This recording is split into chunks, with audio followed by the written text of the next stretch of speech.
حضرت جنید بغدادی رضی اللہ تعالیٰ عنہ نے اپنے مرید کو ایک صندوق دیا، کہا بیٹا اس کو لے جاؤ اور دریائے دجلہ میں پھینک آؤ اور سنو اس کو کھول کر دیکھنے اس کے اندر کیا ہے۔ کامل مرید وہی ہوتا ہے جو شیخ کے راز کی حفاظت کرے۔ مرید نے صندوق اٹھایا اور دجلہ کنارے پہنچا۔ جب صندوق پھینکا تو کیا دیکھا کہ پانی نے آغوش پھیلا لی اور راستہ دے دیا۔ اپنی آغوش میں صندوق کو ادب سے سمیٹ لیا۔ بڑا عجیب منظر دیکھا کہ صندوق پھینکا تو پانی کھل گیا۔ تو واپس آیا اور شیخ سے کہا حضرت یہ منظر میری آنکھیں نہ دیکھتی تو کبھی سوال نہ کرتا۔ اب مجھے تسکین نہیں آئے گی جب تک آپ بتائیں گے نہیں۔ مجھے بتایا جب صندوق میں تھا کیا جس کے لیے پانی نے بھی راہیں چھوڑ دی۔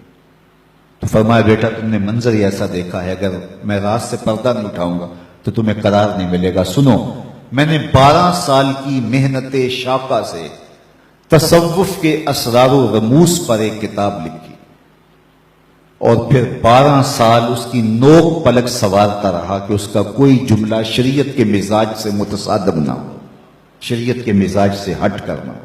12 سال کتاب لکھتا رہا، پھر 12 سال اس کتاب کو دیکھتا رہا کوئی ایک حرف بھی، ایک جملہ بھی شریعت بیضا کی مخالفت میں نہ ہو۔ حضرت سیدنا عمر رضی اللہ تعالی عنہ کا ایک قول ہے اور مبلغین کے لیے، علماء کے لیے، پیران طریقت کے لیے اس میں بہت روشنی ہے۔ آپ فرمایا یہ نہ دیکھو کہ تمہاری وجہ سے کتنے لوگ ہدایت پہ آئے، یہ دیکھو تمہاری وجہ سے کوئی گمراہ تو نہیں ہوا۔ ڈاکٹر یہ نہ دیکھے کہ اتنے لوگ میرے ہاسپٹل سے شفا پا کے گئے ہیں، یہ دیکھے کہ میری غلط دعائی سے کوئی مریض مر تو نہیں گیا۔ تو کہا میں نے 12 سال محنت کی ہے کہ اس کتاب کی نوک پلک سوارتا رہا، کوئی جملہ شریعت کے مزاج سے ہٹ کرنا ہو۔ 24 سال بیت گئے۔ اللہ اکبر۔ پھر 12 سال سوچتا رہا اس کتاب کو لوگوں تک پہنچاؤں کہ نہ پہنچاؤں۔ 12 سال اس سوچ میں گزر گئے۔ آج 36 سال گزرنے کے بعد میں نے فیصلہ کیا کتاب اللہ قرآن مجید کے ہوتے ہوئے لوگوں کو جنید کی کسی کتاب کی ضرورت نہیں ہے، اور یہ جو تم صندوق میں پھینک کے آئے ہو یہ میری 36 سال کی کمائی تھی۔ تو کتاب سے وابستگی اختیار کرنا، کتاب اللہ کے ساتھ تمسک اختیار کرنا، یہ تصوف کا وہ ضابطہ ہے جو صوفی کو حقیقی صوفی بناتا ہے۔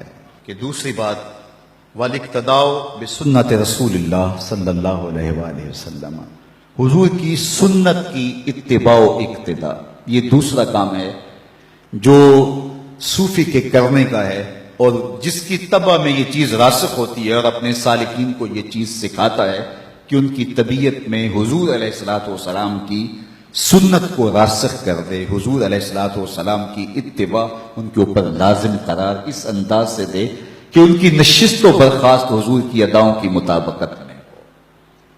خلاف پیمبر کسے را گزی ہرگز نہ خواہد بمنزل رسی۔ سادی بولتے ہیں کہ کبھی سوچے بھی نہ کوئی کہ حضور کے راستے سے ہٹ کے منزل نصیب ہو جائے اس کو، بلکہ آگے کہا مپندار سادی کے راہ صفا تواں رفت جز بر پے مصطفیٰ۔ سادی سوچنا بھی نہ، کبھی گمان بھی نہ کرنا کہ حضور کے راستے سے ہٹ کر کسی راستے پہ چلے اور تجھے منزل نصیب ہو جائے۔ منزل تو رسول اللہ کے قدموں تلے۔